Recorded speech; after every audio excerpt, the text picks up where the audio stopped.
지금도 사연을 보내면서 그때 일이 생각나서 손이 덜덜 떨리고 있습니다. 그리고 제가 전생에 무슨 죄를 지었나? 그래서 이렇게 마음의 벌을 받는 건가 고민하고 눈물을 흘리며 찢어질 것 같은 가슴을 부여잡으며 이 사연을 보냅니다. 저는 시골로 귀향했었던 50대 남자입니다. 저와 아내는 전부 다 도시 출신에 직장까지 도시에서 살아온 말 그대로 도시촌 사람이었습니다. 저 같은 경우에는 할아버지 댁이 시골이어서 어릴 적에는 논밭에서 놀기는 했었지만 즐거운 추억은 그때뿐이었고요. 아내의 경우에는 논밭이 있는 시골을 가본 적이 없는 전형적인 도시 여자였죠. 하지만 제가 사업을 하면서 돈을 많이 벌게 되었습니다. 어느 날 아버지가 오시더니 고향에 사시는 친척 어르신 중에 사정이 어려워서 집을 싸게 내놓으신 분이 계신데 너가 좀 비싼 가격에 사주면 안 되겠니? 라고 하셨습니다. 아버지의 부탁이고 제 기준에서는 비싼 가격도 아니었기 때문에 그냥 제가 그 집이랑 주변 땅을 사뒀습니다. 그때만 해도 아버지의 체면을 위해서 사둔 거지 전혀 관심은 없었습니다. 그렇게 아무 생각 없이 말하고 있고 지냈습니다. 근데 50대 넘어서니까 자식은 지 혼자 큰 줄 아는지 반항이나 하고 게다가 제가 하는 사업이 지금은 휘청거리면서 경제적으로 힘들어지더군요. 그래서 여기저기 지인들에게 부탁을 했지만 아무도 도와주질 않는 겁니다. 제가 잘 나갈 때는간 쓸개도 빼줄 것 같던 사람들이 그리고 제가 그토록 도와줬던 사람들이 제가 어려워지니까 안면을 싹 바꾸는데 괜히 사람이 미워지더군요. 자식이 싫어지고 사람이 미워지니까 아무래도 도시 속 사람이 두려워지니까 떠나고 싶어졌습니다. 그냥 아무도 모르는 곳에 가서 머리를 식히고 싶더군요. 그래서 아내에게 어디 한적한 시골 마을에 가서 살고 싶다고 했더니 아내가 옛날에 지방에 사둔 땅이랑 집이랑 있잖아요. 거기서 있으면 어때요? 이러는 겁니다. 사업을 하느라 전혀 신경도 안 썼는데 아내의 말에 그제야 떠올라서 바로 시골로 내려왔죠. 여전히 시골은 시골이더군요. 하지만 오히려 그게 마음에 쏙 들었습니다. 그래 아무도 모르는 동네에 가서 마음 정리 좀 하고 살자는 생각이었습니다. 그래서 저 혼자 일단 시골에 내려왔죠. 아내나 아이는 일단 서울에서 살고 있었고요. 제가 와서 시골집을 좀 정비하고 있으니까 동네 어르신들이 오셔서 이것저것 묻더군요. 그래서 친절하게 설명을 했습니다. 그랬더니 어르신들은 여기 청년회랑 마을 발전회가 있는데 언제 한번 들러봐라고 하더군요. 아무래도 시골 정서를 조금 알기 때문에 저는 동네 어르신들이랑 청년회 분들에게 급진이 되었죠. 말이 청년회라고 연세들이 저보다 적게는 10년 많게는 20년 가까이 더 많은 분들이었으니까요. 나름 대접을 꾸준히 하고 동네 봉사활동에 어느 정도 참여했더니 동네 어르신들이랑 청년회 형님들도 저를 마을 사람으로 인정해 주시더군요. 그리고 친해진 뒤에 술자리에서 이런저런 이야기를 하면서 보니까 청년회 형님들 중에는 햇볕에 그을리고 옷을 후줄근하게 입어서 늙어 보이는 것뿐이지 몸이 저보다 다 건장하고 근육이 넘치는 분들이 많으셔서 놀랐습니다. 그래서 제가 역시 도시 사람들보다 농촌에 계시는 분들이 건강하다니까요 하면서 감탄을 하기도 했어요. 그 이후로는 일사천리였습니다. 마을 사람으로 받아주니까 저를 도와서 마당을 꾸며주는 형님도 계셨고 전기부터 전화까지 아름답게 소개를 시켜주셔서 생활에 불편함 없이 해주는 형님도 계셨습니다. 아무래도 평생을 보고 지내온 분들끼리 살아온 촌이라서 그런지 외지인에 대한 거부감은 크지만 한번 자기 사람이라는 생각을 하시면 적극적으로 도와주시더라고요. 그렇게 어느 정도 마음을 터놓으니까 일자리도 알아봐 주셨습니다. 특히 제가 사업을 한창 할 때 그나마 시간 내서 즐겼던 일이 낚시였는데 주변의 낚시터에서 일하라고 자리까지 알아봐 주셨습니다. 솔직히 제가 일을 할 만큼 돈이 쪼들릴 정도는 아니었습니다. 모아둔 돈도 어느 정도 있었고 사람이 싫어서 내려온 거지 일을 하려고 귀농을 했던 건 아니었으니까요. 하지만 형님들은 사람이 놀면 안 된다면서 일자리도 알아봐 주시고 저 혼자 있다면서 반찬이랑 식사도 매번 주시는 겁니다. 그때는 역시 진심은 통하는구나 생각했죠. 그 후에 아내랑 아들도 가끔 시골로 내려와서 시간을 보냈고 저는 있는 돈 없는 돈 끌어모아서 낚시터를 인수해버렸습니다. 개벌은 난 못 준다고 사업하는 버릇이 남아서인지 이리저리 홍보도 하고 낚시터 관리를 열심히 했더니 나름 인기 있는 낚시터가 되더군요. 이젠 일도 익숙해지고 마을 사람들과 호영호재하면서 친해지니까 아내를 시골로 불러도 될 것 같았습니다. 아이도 대학에 들어갔고 어차피 떨어져 지는 시간도 꽤 됐고 이만하면 전원 생활을 누리면서 지친 몸과 마음을 치료하면 되겠다라는 생각이었습니다. 그 말에 아내도 흔쾌히 응해줬어요. 그래서 아내는 대학 기숙사에 들어간 아이를 두고 서울에 있는 걸 모두 정리한 채 시골로 내려와 저와 함께 전원 생활을 시작했습니다. 처음에는 아내가 굉장히 즐거워하더군요. 낚시터에서 같이 일도 하고 가끔 드라이브도 가고 텃밭도 가꾸면서 지냈습니다. 매일매일이 저에게는 소중한 날들이었고 기쁨이었죠. 근데 아내는 점점 활기를 잃어가고 짜증만 내는 거예요. 아침에 낚시터 관리하는 것도 이제는 지겹다. 텃밭 가꾸는 것도 이제는 힘들다며 매일 투덜대는 겁니다. 처음에는 달래도 보고 도심지로 나가서 쇼핑도 시켜줬건만 아내의 기분은 도무지 풀릴 기분이 아니더라고요. 아무래도 도시에서 자라서 도시에서 50년 가까이 살았으니 충분히 이해는 됐지만 이제는 늙어 죽을 때까지 흙냄새 맡으며 살아야 하는데 자꾸 우울해하니까 답답하더라고요. 그래서 하루는 아내에게 당신 뭐가 불만이야? 서울로 다시 가고 싶어? 라고 물으니까 그건 또 아니랍니다. 그래서 다시 아내에게 이젠 여기가 제2의 고향이야. 난 다시 서울로 가고 싶어도 갈 수 없어. 불편한 건 좀 있겠지만 조금만 참자 제발 이렇게 통사정을 했죠. 아내도 그러겠다고 대답은 하더군요. 너무 힘들어서 주변 어르신들과 청년 형님들에게 이야기를 했더니 그런 일들이 예전부터 쑥도록 했다면서 특히 청년 형님 중 한 분은 우리가 너무 무신경했네. 재수씨가 좀 쑥스러워하길래 일부러 동네 적응하라는 뜻으로 말도 안 걸고 그랬는데 이참에 마을 잔치라도 한번 열어줘야겠어. 이러는 겁니다. 저는 괜찮다고 극구사양했는데도 시골 인심이란 게 아무래도 통이 크다 보니까 정말 마을 잔치가 돼버렸습니다.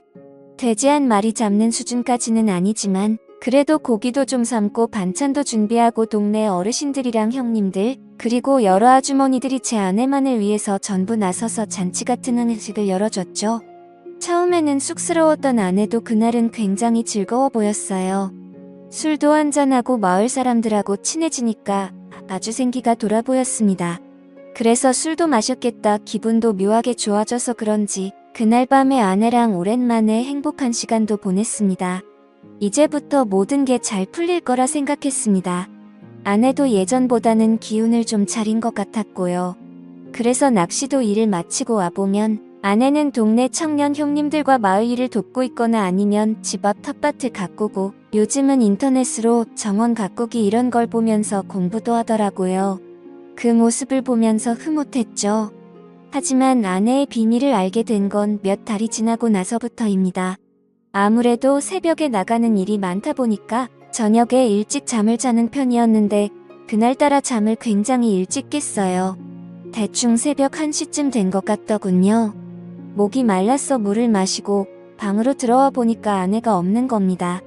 가끔 제 코 고는 소리가 싫다면서 딴 방에 가서 혼자 자는 경우가 종종 있어서 별로 신경 안 쓰고 다시 잠을 자려고 했습니다. 근데 뭔가 거실 쪽에서 누가 왔다 갔다 하는 소리가 들리는 거예요. 살금살금 걸어가는데 옷감이 서로 삭삭 스치는 소리였습니다. 워낙 시골이라 조용하고 한번 신경 쓰이니까 그런 발소리에 옷감 스치는 소리까지 들리는 겁니다. 아내가 왜 저러나? 라는 생각에 잠 안 자고 살금살금 고양이 걸음을 왜 하는 거야? 하면서 나가봤더니 아내가 현관문 앞에 서 있는 겁니다. 깜짝 놀라서 거기서 뭐해? 그랬죠. 그랬더니 잠이 안 와서 잠깐 나갔다 왔다는 겁니다. 처음에는 그런가 보다 했죠. 근데 몸에 풀이 좀 묻어 있는 겁니다. 아니 어디까지 나갔다 왔길래 몸에 풀이 묻어 있어? 라고 하니까 아내는 깜짝 놀라면서 요 앞에 갔다 오는데 좀 묻었나 보네? 이러는 겁니다. 그래서 농담으로 모르는 사람이 보면 어디 눈밭에서 뒹군 사람으로 보여? 라고 했더니 아내는 눈에 쌍심지를 켜고 아니 무슨 말을 그렇게 해? 내가 새벽에 나가서 어떤 놈하고 뒹굴다가 왔다는 거야? 이러는 겁니다. 반응이 너무 거세서 좀 놀랐죠. 아니 농담으로 그런 거지 누가 진짜 그렇다고 믿겠어? 그 말에 아내는 상당히 기분이 나쁘다는 투로 당신 나한테 그런 말 하지 마. 엄청 기분 나빠 이러면서 다른 방으로 들어가서 잠을 자더군요. 그때만 해도 거참 별거 아닌 것 같고 엄청 화를 내네 라고 생각했습니다. 그 이후로 그 일은 잊고 지낼 정도로 바쁘게 살았습니다. 낚시터 관리하고 서울에서 지인들의 도움으로 다른 일도 벌이게 되니까 한 달에 며칠은 서울로 올라갔다 내려오기도 하고 귀농을 한 이후로 뭔가 일이 잘 풀려가더군요. 아무래도 몸도 마음도 안정이 돼서 그런가 보다라고 생각했습니다. 그날은 서울에서 회의가 늦게 끝나서 아침 일찍 내려갈까 하다가 그래도 잠은 집에서 자려고 새벽쯤에 시골집에 도착을 했죠. 문을 열고 들어가니까 아내는 자고 있더라고요. 근데 주방에 누군가랑 술을 마신 듯이 어지럽혀져 있고 힘새가 좀 이상한 겁니다. 도대체 누굴 데리고 와서 술 마신 거야? 라는 생각이 들더군요. 제가 좀 깔끔을 떠는 성격이라 피곤해도 술병이랑 안주 널브러진 것은 치우고 자야 했거든요. 그래서 이것저것 치우는데 의자에 못 보던 열쇠 꾸러미가 있는 거예요.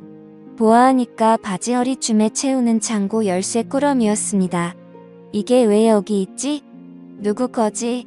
궁금하더군요. 그래서 다음날 아침에 아내에게 열쇠 이야기를 꺼내니까 어제 청년의 형님이 오셔서 간단하게 맥주 한잔 했어. 그게 뭐 잘못됐어? 이러는 겁니다. 마을 사람이 우리 집에 올 수도 있고 맥주 한잔 나눌 수도 있겠지만 열쇠까지 떨어뜨리고 갈 정도로 정신이 없었다는 게 이상한 거죠. 농사일을 해보신 분들은 알지만 농사와 관련된 열쇠나 농기구들은 기가 막히게 챙기거든요. 그래서 열쇠 꾸러미를 들고 청년의 형님 집으로 가고 있는데 동네 할머니 한 분이 오시더니 요즘 한 사람 소문 안 좋아? 이러는 겁니다. 그래서 제가 무슨 말씀이시냐고 자꾸 여쭤보니까 동네 남자들하고 그렇고 그런 사이라는 소문이 있어. 마누라 간수 잘해. 라는 거예요. 이게 무슨 소리인가 싶더라고요. 동네 남자들이라니요. 그래서 계속 여쭤봐도 할머니는 본인도 그냥 노인회관에서 주워들었다는 겁니다. 남자들끼리 이번에 새로 귀농한 집 아줌마 밤에 몰래 가면 만날 수 있다는 이야기를 술자리 안주 삼아 했다는 거예요. 순간 눈이 뒤집히더군요. 어떤 정신 나간 놈이 이런 헛소문을 퍼뜨리나 하여 청년의 마을 남정네들을 다 잡아다가 취조를 하고 싶었는데 열쇠 꾸러미가 자꾸 마음에 걸리더군요. 그래서 청년의 형님을 찾아가서 슬쩍 떠볼 겸 이야기를 흘렸죠. 형님 아내가 열쇠 주라고 하던데요. 그 형님도 아무렇지 않은 듯이 웃으면서 열쇠를 받길래 제가 한마디 쓱 했습니다. 어제 우리 집에서 술 한잔 하셨다면서요. 술만 드신 거예요? 그랬더니 청년의 형님은 인상을 확 쓰면서 도대체 뭔 대답이 듣고 싶어서 이러냐며 집으로 돌아가는 겁니다. 뭔가 좀 캔끼더군요. 평상시 같으면 이런 말에 미주알 고주알 끼어들고 설명하기 좋아하는 양반인데 정색을 하며 들어가는 폼이 아무래도 수상했습니다. 그래서 일부러 모르는 척 며칠을 보냈죠. 그 하루하루가 정말 고통스럽더라고요. 너무나도 궁금했고요. 그래도 꾹 참았습니다.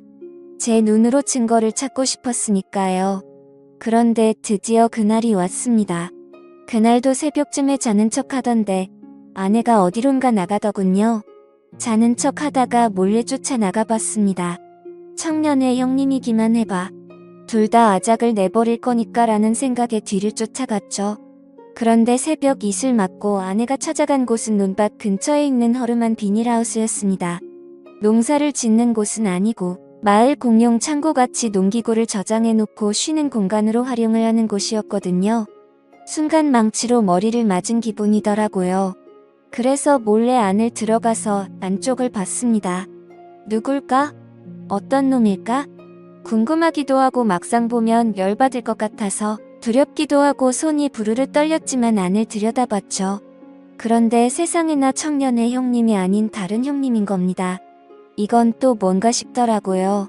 둘은 이미 더러운 짓을 벌이기 시작했더군요.